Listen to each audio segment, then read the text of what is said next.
right, I'm here with Robert Garcia, the head trainer for Vergil Ortiz Jr. and many other world champs. Too many to name. How you doing, Robert? I'm doing great. Thanks for having me.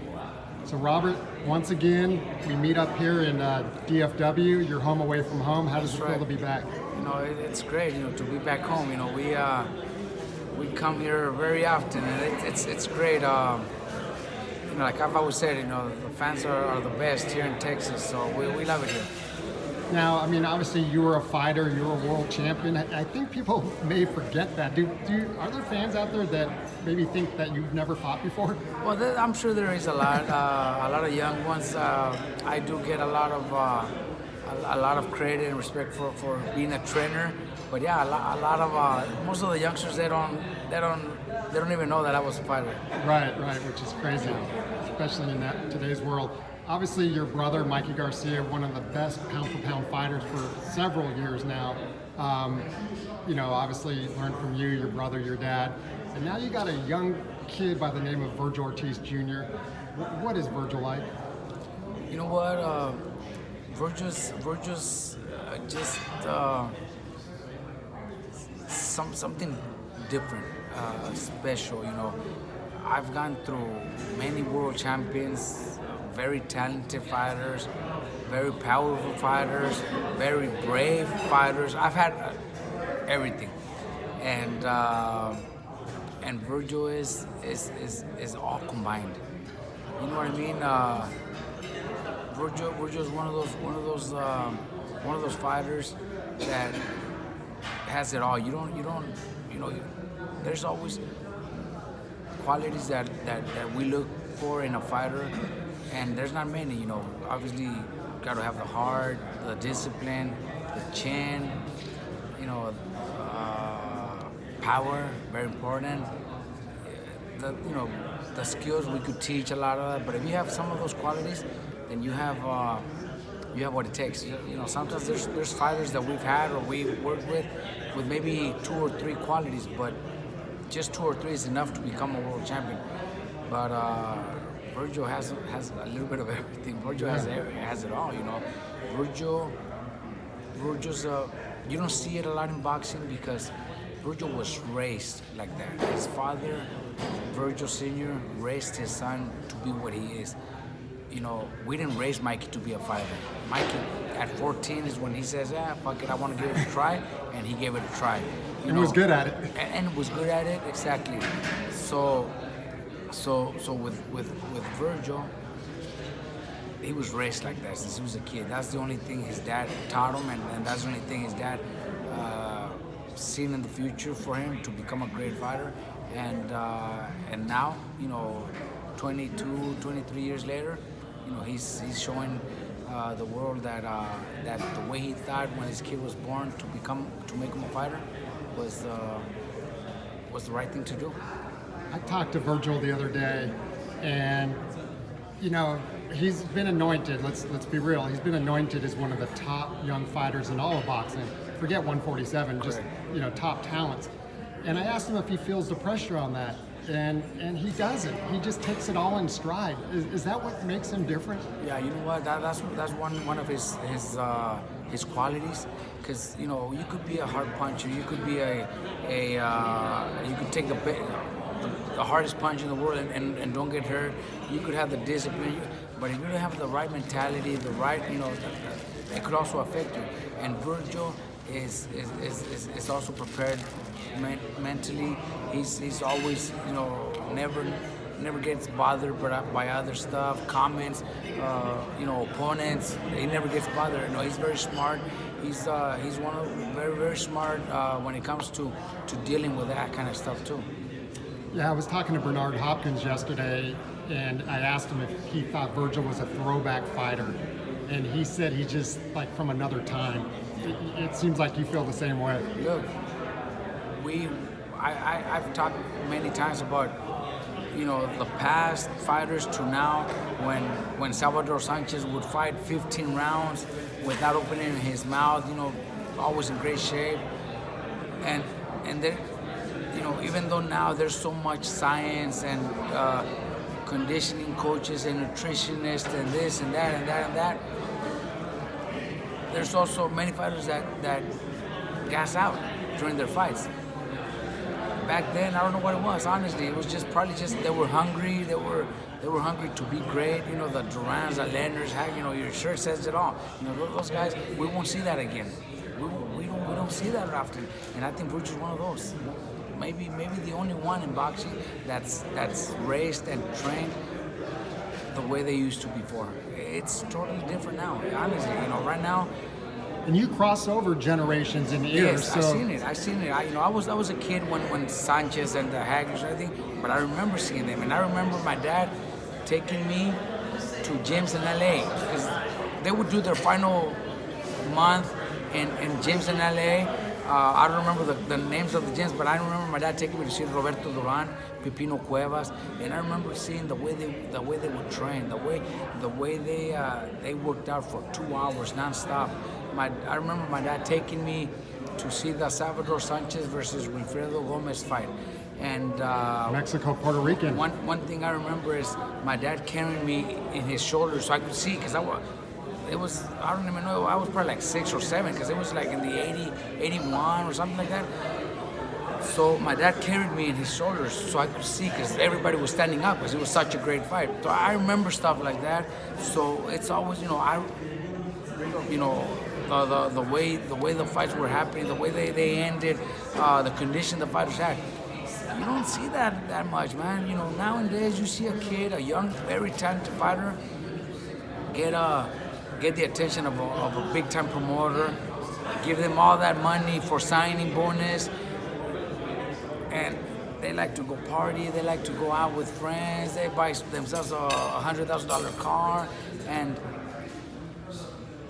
you don't see them performing their fights. You know, I think that's what all the talent in the world too. Yeah, with all the talent in the world, but they ruin their careers because they give them everything. I think they need to be hungry to become, the stars one day.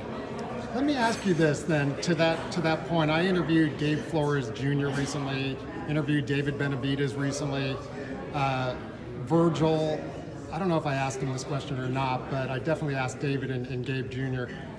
that, that Mexican American dad trainer thing. That's kind of a big thing nowadays in boxing. And you, with your dad, obviously your dad from, your parents from Mexico, but you guys epitomize that and that work ethic and so forth. And like you said, with Vergil and his son from day one, but I mean, like world champions don't grow on trees. Yeah. Like, what do you say about like all the trainers, Mexican American with their sons in today's boxing? I think that that's the main thing when it comes to preparing the kids and giving them that mentality, because my father. Another one that you mentioned, Leo Santa Cruz's father. Right. There's so many now. They come from families that didn't have much, so they know how what the struggle is. So that's what they teach us. My dad was pretty strict on me, about going out and dating and all that. He was very strict, but that's what made us where we are. Little Vergil, same thing. The dad's pretty strict on him, but that's why he's become what he has. If the father, coming from a poor background, poor family, didn't have that, well then the dad, when they have a big signing bonus, what happens? They want to go enjoy it with the son. They go have fun with the son. They go, you know what I mean? Right. It's going to happen. But when you come from nothing, you're going to tell the son, okay, you got to let's put that away. Let's still focus on your career. Maybe go put the money in the bank, invest it in a property or something, instead of going out and spending it all. But there's parents that do. Parents that, they see a big signing bonus and they want to go spend it with the son. And that's a big mistake. You feel like, part of it to the culture, the family culture? Definitely, it has to be. Yeah, and I know, like with Jose Benavidez Sr., basically coming from nothing in Mexico, teaching himself how to box, teaching boxing, never boxed in his life. Benavidez Sr., he's with his son 24/7. He's invested all his life, all his time in his son, and they've made it big. That's huge. That's huge the way they've made it. Even though the kid is human too. He's made Sure. a few mistakes, but he's learned from them. I know because he comes to my gym. He spars in my gym. Yeah, he was there before his last fight. Oh yeah, he's part there. My guys helped him out really good, and he's he's a dedicated kid, very humble. That taught him to be humble, respectful. Always gives credit to all my fighters when they come to sparring. He talks really good to them, gives them good advice. So that comes from that dad. Right. The way that was raised. So he brings his son, which is beautiful. I think Vergil's going the same direction, same thing. Yeah, I think he gets a bad rap for a couple of missteps when he was young, but Right, exactly. When he was young, everybody makes mistakes. Right. He's definitely on his way. You mentioned my shirt, and for those that can't see it, it has the 4 kings on there: Hagler, Hearns, Duran, and Leonard. And you obviously were around.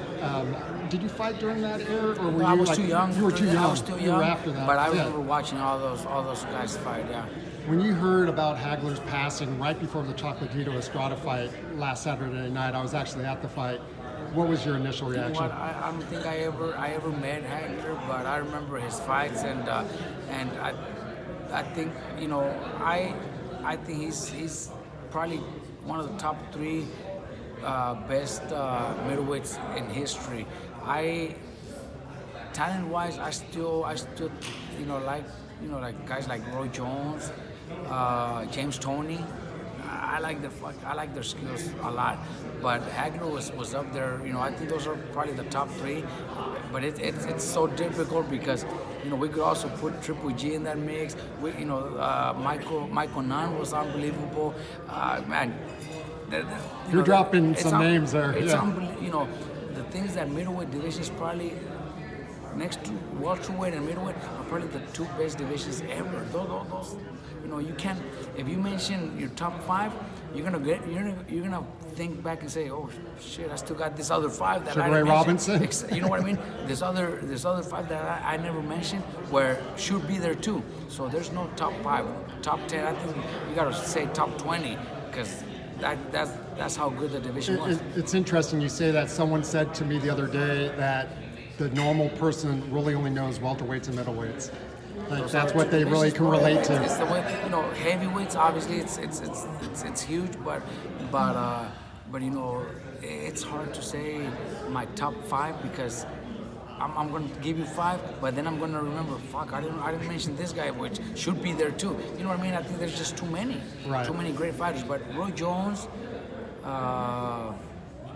Hagler, and James Toney are probably my favorites. So B-Hop, I think, is in the room, and I was talking to him yesterday, and he called Roy Jones the Michael Jordan of boxing. I agree. He was the Michael Jordan of boxing at his peak. Very talented. Obviously his career, he fought a little bit too long where he shouldn't have been fighting and lost a few fights pretty bad, but his skills were the Michael Jordan of boxing. Honestly, I believe that too. And I'll give you one more nugget. He asked me if I knew the fighter that he wished he fought that never happened.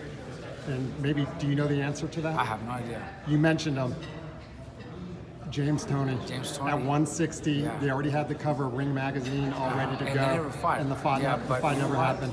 That's his only regret in boxing. I like Hawkins because he's a smart man, very smart. He was a very smart fighter too. But James Toney, I picked James Toney. he's like a hitting fight James Toney. I like Bernard. He's cool. And I interviewed Roy Jones over the summer, and I asked him, it was the day after the Tyson announcement, he was in Dallas at Montoya's, and I asked him, his toughest fights, or, the best guys he fought. And he mentioned, so he broke it down by like power, different things, and he said boxing, James Toney. Yeah. People seem to kind of forget about him. Exactly, but his skills, his defense, it was just shoulder roll. Yeah, he's an unbelievable fighter. Unbelievable. Yep. So obviously you're here for Vergil Ortiz Jr. and Maurice Hooker. You got another guy that just got announced for finally his undisputed fight, Jose Ramirez. How excited are you for that fight coming up? I'm excited because I've been in huge fights, but never been to where you're fighting for all four belts, and Jose could be the first Mexican American to accomplish that. So it's huge. I know how big it is for him. So we're we're gonna do the best camp ever, because not only myself, I can't do it all by myself. My son, Pita, Chepe, my dad's still involved, Charles. We're gonna push ourselves to have him in the best shape of his life, because that's his dream, and we're gonna go out there to accomplish it, because and it's not an easy fight either. It's a very, very difficult fight, very challenging fight. So we're gonna prepare Jose like never before. Are you surprised just from the early, maybe odds? A lot of people like Josh Taylor. I mean, a lot of it, people say it's a pick'em fight, but people do like Taylor. Yeah, I've been reading a little bit. Yeah, it looks like people are leaning towards Taylor. That's fine, and I would probably say that's because of their performance, maybe against what's that right? Postol, yeah, Postol. Maybe because of that. I could be wrong, but one thing I do know for a fact is we had like 3 training camps for that fight. Early in the year, the fight was supposed to fight in February, and the week before is when they told us the fight's not happening. So that was the camp. Then they told us May. We were training. So we had 3 training camps. With the pandemic, with all this going on, it was frustrating for everybody. And look, it really affected Jose too. Jose wasn't motivated anymore. Come the day of the fight, he wasn't motivated. He was frustrated. He was tired. He was sick of being away for the whole year, for over a year, because his fight was going to be in February. So he was in camp since last November. So he was in camp for almost a full year, without no fight, away from his family. So all that was frustration. And Postol went through the same thing. So I'm not saying it was just Jose. Right. Postol went through the same thing, but there's people that are affected a little bit more than others. And I think Jose was frustrated, was tired, sick of the sport. So that's why he wasn't able to give his best performance. So maybe that's why people are leaning prisoner of the moment kind exactly. of thing. But I think this is gonna be, his baby was just born. He's motivated for this fight. He's wanted this fight for so long. So you guys are gonna see the best Jose out there. And we'll wrap it up here. Robert, I'm here with Robert Garcia, trainer for Vergil Ortiz Jr. Big fight this Saturday night in Fort Worth, Texas, against Mighty Mo Hooker.